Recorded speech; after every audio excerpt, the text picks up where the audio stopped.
Hi guys and welcome back to the Mighty Blues. My name is of course Cameron and welcome back today to another live stream. It is the live game preview to Everton's next Premier League fixture against Burnley at Goodison Park tomorrow night at 8 o'clock. It's the last of the season at Goodison Park. The season is finally over. Thank God for that. No money messing. But yeah, the last Premier League game, of course, at Goodison Park against Burnley. We're going to be talking about the game. We're going to be talking about Everton Football Club and why I think it's quite important for us to end the season on a strong sort of point. Because you know what, listen, we've had some really good wins recently. Of course, you know, we've beaten Arsenal, we've beaten Chelsea, we've beaten United. We've all banged on about them enough. But we've also had some performances when you're sort of thinking, you know what, we could have been a little bit better in that game. I'm talking the Crystal Palace game, the Fulham game as well, of course. So, you know, it's important that we end the season strong now. And if we can beat Burnley, which ideally we realistically should do, of course, absolutely battering them 5-1 in the reverse fixture, then, you know, if we can go on and get anything against Spurs in the new stadium, then that's a positive result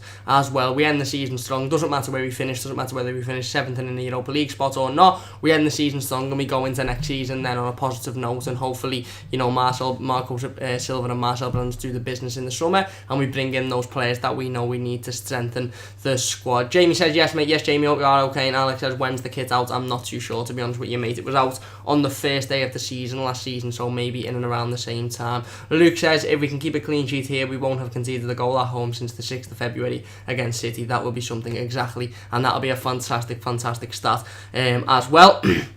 And then we just need to focus on our away form and go into the sort of teams like the Palaces, like the Fulhams away from home and getting a result, because, you know, if we'd have got results in those two games, who knows where we'd have been at this minute. And Martin says, any names for forwards we should sign?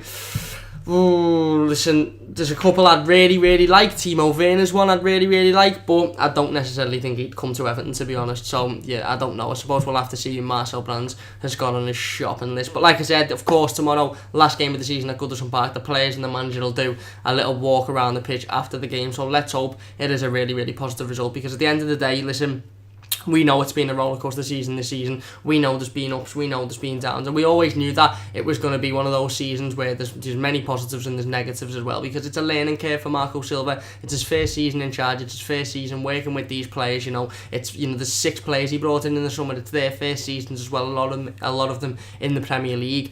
So we knew what this season was going to be like, and I think a lot of us got our expectations up high when, you know, we performed really well before the derby at Anfield, and we were getting the wins in, and we were beating teams that we should be beating, and we were putting fights in against the top 6. Even though we weren't coming away with a result, we were putting, you know, a fight in.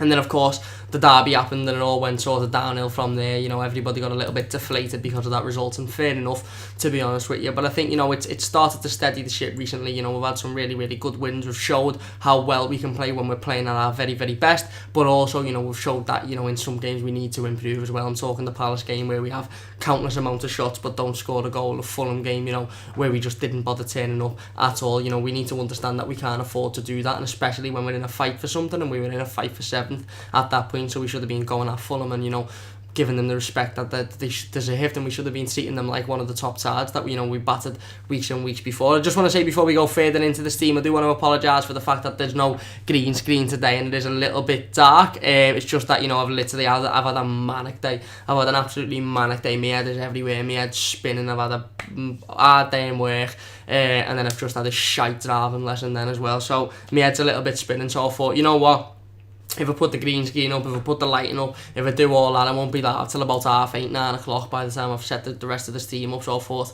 I'll just leave it out for today's one. We'll leave it down and we'll just do it a little bit retro, a little bit like, you know, how it was back in the day before we started doing the stream, before we had the green screen. So I hope you just don't mind that at all. Luke says David Neres would be a quality signing. I would love David Neres at Everton, but again, it's whether he would come. But Marcel Brands has got a lot of people over in the Netherlands, of course, so who knows. Reason says it's been such an inconsistent season, but we've done well to the end of the season and playing half decent football. Yeah, I agree with that one. Shabba says, don't get me started on friggin' Umbro. I'm in no rush to see that shambles. Yeah, that would cause a little bit of a stir, the old Umbro argument. And Martin says, agree on Neves. Yeah, I agree on Neves as well. Such a fantastic footballer, and if we can snap him up, then that would be absolutely unbelievable. But again, I'm not too sure how likely that is. If you're not enjoying the stream so far, please do leave a like. It really does mean a massive amount to me. I'm just going to tweet the stream out so everybody on Twitter knows that we are live. Come over and join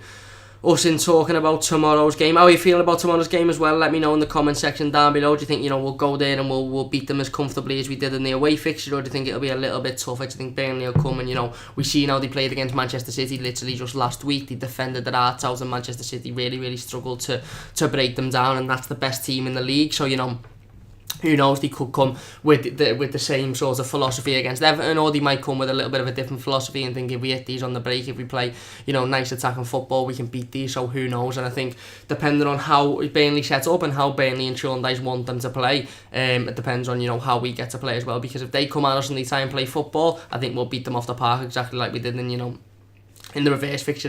But if they come, put 11 men behind the ball and just say, right, we're just going to defend for our lives, I think it could be quite a tough outfit. But anyway, we'll talk about the predicted starting 11 now. Why not? Let's go into it. Listen, my predicted starting 11 is exactly the same starting 11 as that started against Crystal Palace. I've gone for Jordan Pickford in goal, Luca Dean at left back, Kurt Zouma and Michael Keane centre backs, with Seamus Coleman at right back, Morgan Schneider and Idrissa Gana Gueye in the central defence of midfield, Calvert-Lewin in the number 10, Bernard on the left, Richarlison on the right, and Dominic Calvert-Lewin up front. And the reason I've gone for this starting 11 is because, somebody pointed it out before in the live comments. We have been so inconsistent this season in many of fields. We've been inconsistent in team selection. That's constantly changed. The captaincy has been inconsistent. The performances, the results have been inconsistent. And I think it's important now that Marco Silva starts to try and get a little bit of consistency into this team. We started it with a consistent back four. We've sort of seen our back four now is Luca Dean, Seamus Coleman, Michael Keane and Kurt Zouma. That is our back four now, and we've seen it. We've seen how beneficial that's been, that back four has stayed how it is. And I know Yerry Mina's been injured, and that's the reason that he hasn't got as much game time as maybe he would have liked. And, I know that, Phil Jagielka could come in at one point and, we obviously didn't have the best of times in there. And I know, of course, John Joe Kenny might be deemed not good enough to step in for Seamus, but I think it's important that even if the players that we've got in the lineup aren't the best that we can get, aren't the players that are going to take us into the top six, we need to keep that consistency. And like I said, we've had a consistent back four now. We're defending really, really well every single game for like the last 8 weeks or something. We've defended fantastically, and other than the Fulham game, of course, which I'd love to say was a one-off, let's just put it in the one-off category for now. And I think Marco Silva needs to keep that consistency throughout the team. And listen, for me, you can argue the front three, you can argue that Richarlison should come out, maybe Walker should be given a go, maybe Tosin, you can argue it, but why change it? Why change it? We had a tough game last week against Palace, and listen, we weren't fantastic, and we probably should have won the game. We had the opportunities to win the game, and they're the type of games that we need to focus on next season and trying to, knuckle down. And really, in those games, you need to be coming away with a scrappy 1-0. You need to be coming away with the 3 points, exactly like Manchester City done against Burnley. And I'm not trying to put us in the same category as Manchester City. I'm not trying to say, we're as good as they are, or we're in the same league. We're not. Man City are in a totally different league to Everton Football Club. We're light years away from them. But what they done is they had a really, really tough game against, a side that put 11 men behind the ball, 11 big men behind the ball, and said, what, come at us. And they found a way to win that game of football. And I think that's what we need to, really focus on doing going into next season. And I think adding the consistency to the team really, really helps that. So for me, Marco Silva should go with exactly the same starting 11. Of course, Morgan Schneider coming in, Andre Gomez still banned until the Spurs game next week. Idrissa Gana Gueye and Gylfi Sigurdsson, Richarlison, Bernard and Dominic Calvert-Lewin as well. I don't see why it should be changed. Dominic Calvert-Lewin didn't have his best game, of course, against Palace. Probably should have had a couple of goals. Was a little bit hesitant for me in certain situations. There was a couple of opportunities where he really could have ran at the goalkeeper, or he really could have put himself in the the danger zone, and he didn't. And obviously he'll learn that with as the seasons go on. He'll learn to get used to being in the right place at the right time. But for me, I don't see why we should change our starting 11. We're playing a side that aren't fantastic. In and around the bottom to the middle, half of the table. They're going to be fighting for as many points as they can get, of course, because the relegation battle is still quite tight. But we need to finish the season strong. I'm sort of sick of this Europa League argument and will we get it, won't we get it, should we get it, do we want it, do we not want it? It's all a bit irrelevant at the minute. All as we should do now is focus on finishing the best we can. And if we can go out and beat Burnley, and if we can go out and beat Spurs, if that takes us 7th and with Europa League football, then great. If it doesn't, then whatever. We kick on for next season then. But I think it's important that we don't think, do we want it, do we not want it, because then you're sitting there and you're thinking, well, how are the team going to perform? And if the lads are sitting there saying, well, we don't necessarily want 7th place because we don't want to start playing football in July competitively, then that's going to have a knock-on effect on their performances as well. So I think Marco Silva needs to get the lads in the dressing room and he needs to say, listen, We finished the season strong here. You're in front of your own fans to give you unbelievable amounts of support all season. Every single home game sold out. 96% I think of season tickets have been renewed. That was a stat that got released today. Every single home game is sold out for the last 3 seasons. So go out there and put a fantastic performance in. Let's go out, beat Burnley, get rid of them, do the little walk and show your players, or show the players, you know, bring your families on the pitch, let everyone give you a little clap. Go to Spurs next week and put in a tough performance. And even if you don't come away with the 3 points, make a good account of yourself. Turn around to Spurs and say, okay, listen, you know, we know that City and Liverpool are in a different level, and it kills me to say it because I absolutely fucking hate Liverpool, but we know that they're in a different category at the minute in terms of where they are in league position and for their future. But, you know, other than City and Liverpool, you've got the likes of Spurs, Arsenal, Chelsea, United there, and we've battered Arsenal, battered United and battered Chelsea. Now Spurs are the next team up there, and I'm not sitting here saying we're as good as those teams or we're in a better position of those teams. Spurs are a Champions League, you know, quarter-final team. City are a Champions League quarter-final team. Spurs is Champions League semi-final team. Sorry, City are a Champions League quarter-final team. Arsenal are in the Europa League semi-final. Chelsea are in it as well. I'm not saying that we're anywhere near as good as those teams or we're in a better position as those teams. But what I'm saying is we've beaten sides like that quite comfortably this season. And we've done it at Goodison Park. And a fantastic stat there that was mentioned before. It'll be the first goal if we concede. It will be the first goal since the 6th of Feb that we conceded at home, and that was against Manchester City, and that's a fantastic stat by Luke. You know, and I really appreciate putting that out. But we need to go out there and we need to get the 3 points on Friday night. Sorry, it feels really weird. It's mad saying Friday night and not Saturday or Sunday, but we need to go out there tomorrow and we need to get the 3 points. And like I said, we get that game out the way, we go on to Spurs, then we make a good account of ourselves. Because if we can go to the Spurs, the new stadium, the new fancy, flashy, new brilliant stadium, and we can get a result there, if we can get a draw or even come away with a win, then we're sitting there thinking, okay, there might have been a little bit of a rocky period in January, December time. You know, we mightn't have been fantastic, we might have been inconsistent throughout the season, but we've gone out there and we've battered Chelsea, Arsenal and United at home, and we've beaten Spurs away from home. So we know that we can play with the big boys, we know that we can get in the mixer, and we know that if we can add that consistency and we can start to get the 3 points against the likes of Fulham, who are nowhere in the league next season, but I'm just using them as an example, Watford at home, you know, Newcastle at home, Newcastle away, when we had the win in the bag and we threw it away, you know, Crystal Palace when we've created 100 million chances and not put one in the net. If we can start to add that consistency and we can bring, that's why I think it's really important for us to bring in, you know, a top striker next season, because that game needed the top striker, and a 20 to 30 goal a season striker was the difference between us getting 1 point and us getting 3 points against Crystal Palace last Saturday.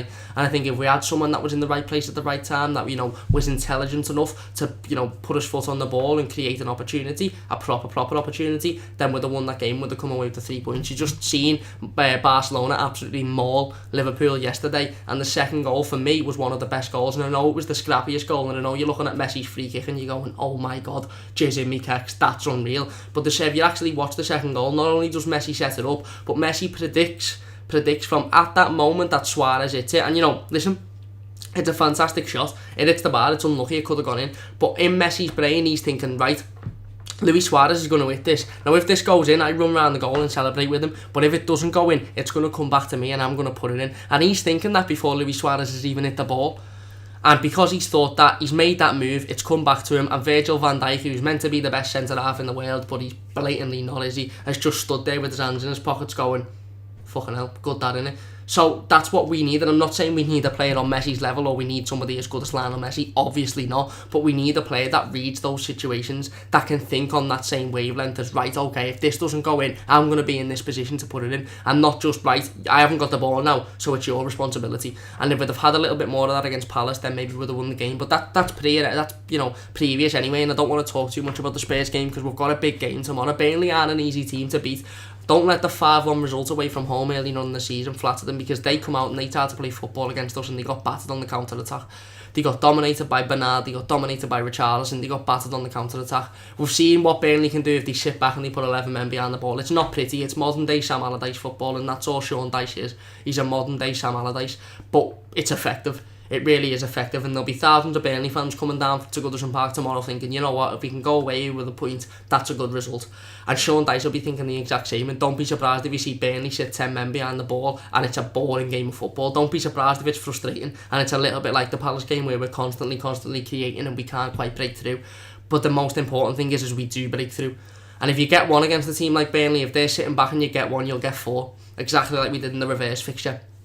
So I think it's really, really important that we add that, and, you know, we go out there and we make sure we give Burnley the respect that they deserve, because, you know, they're a good Premier League side, they're a strong, solid Premier League side, they're managed well. They're not going to be, you know, a world beater anytime soon, but they're managed well, and they're managed effectively by, you know, a manager that understands that. So if we can go out there and we can counteract that, and, you know, we can use the players that we've got to our advantage. Listen, Richarlison mightn't have been absolutely unbelievable against Palace, but he's our leading goal scorer and we know what he can do. He, for me, is our player that at the end of the day, more than anybody, is in the right place at the right time. Bernard, so technically gifted, he's absolutely unbelievable. What a footballer he is. Let's utilise him. Let's utilise the pace of Dominic Calvert-Lewin. Let's utilise the strength of Dominic Calvert-Lewin and the fact that he's a bully to defenders. The fact that he sits there and he absolutely gives defenders the hardest time. Let's use our midfield resources well. If Gylfi Sigurdsson's got the ball 25 yards out, have a fucking shot, lad. You're beating the best goalkeeper in the world doing it, so there's no excuse to not do it against a side like Burnley. No disrespect to Burnley, but if Gylfi Sigurdsson has the ball 20 odd to 30 yards out and there's no better option, I don't want to see him stop. I don't want to see him wait for another option. I want to see him hit the ball, have a shot. And it's really, really important, like I said, that we come away with the 3 points tomorrow, because it's going to be tough. It really, really is going to be tough. And I don't think any Evertonian should be going into it thinking, well, what about 7th? What about the league position? We just need to go into it thinking, realistically, if we beat Burnley, and let's just say for argument's sake we go and beat Spurs, are we going to be happy with the end of the season? Yeah, of course we are. We're going to sit here and we'll go, we've beat United, we've beat Chelsea, we've beat Arsenal, we've drew with Liverpool at home, we've beat Spurs, and, you know, we've demolished West Ham, Burnley maybe, and we've only really slipped up against Fulham, which we were naive and arrogant in, and of course the Palace game, which if we'd have had a little bit more about us, would have won that game. So, you know, let's go into next season, let's add that consistency. Let's bring a couple of more attacking players in, and then let's go again. Because if we bring a 20 to 30 goal a season striker in and we add a little bit more consistency, and this starting 11 that Marco Silva seems to have found, with Bernard on the left, Richarlison on the right, Calvert-Lewin up front, with whether it's Gomez and Gay or Schneiderlin and Gay with Sigurdsson there, the same back four, if we can keep that for the entirety of next season, we can keep that consistency, we can add a couple of players to it, and we can beat the sides that realistically we should be beating, then who knows where we can be, you know, going into next season. We may even finish in the top 6, push for the top 4, I don't know, I don't want to say now, but that's what we need to add, and that's going to be a massive part of the summer transfer window as well, is, you know, Marcel Brands identifying that 20 goal a season striker, Marcel Brands making sure that we tie Andre Gomez down to a contract. There's been, you know, a rumour going around today from the Telegraph, I believe it was, that Spurs are ready to launch a £30 million bid for Andre Gomez. So if I was Marco Silva and Marcel Brands, I'd be making sure Gomez is signing on that dotted line now. Kurt Zuma put the question to him, do you want to sign? Yeah, I'm interested. Right, here's the deal. Sign the club, sign, you know, for the club. Here's the money to Chelsea. If not, we go out and we sign another central defender that can fill that space. Ask Garner Gate, do you want to stay at the football club? Yeah. Well, here's sign this contract, you're staying. Or not. Right, we're looking for a replacement. But it's going to be a massive summer, I think, both for in and out, and, you know, that could really shape how we go into next season. But anyway, before we think about that, it's about tomorrow night, and we really need to go out there and we really need to, you know, get the 3 points, not just because we've got anything to play for, not because we've got anything to fight for necessarily, but just so we end the season strong and we can go into next season with a smile on our face, being optimistic. Because if we get beat by Burnley, you're sort of then deflated, thinking, well, okay, where are we realistically? Where do we sit in the Premier League? You know, are we going to fight for the top 6 because we're beating these teams, or are we just still, you know, in and around 7th, 8th, 9th, and, you know, being beaten by teams that realistically we should be beating? Anyway, I'm going to dive back into the live comments now. Alex says predicted finish for next season. Oh, it's a tough one. 6th, optimistic 6th. Martin says 5th or 6th, and I think an FA Cup win.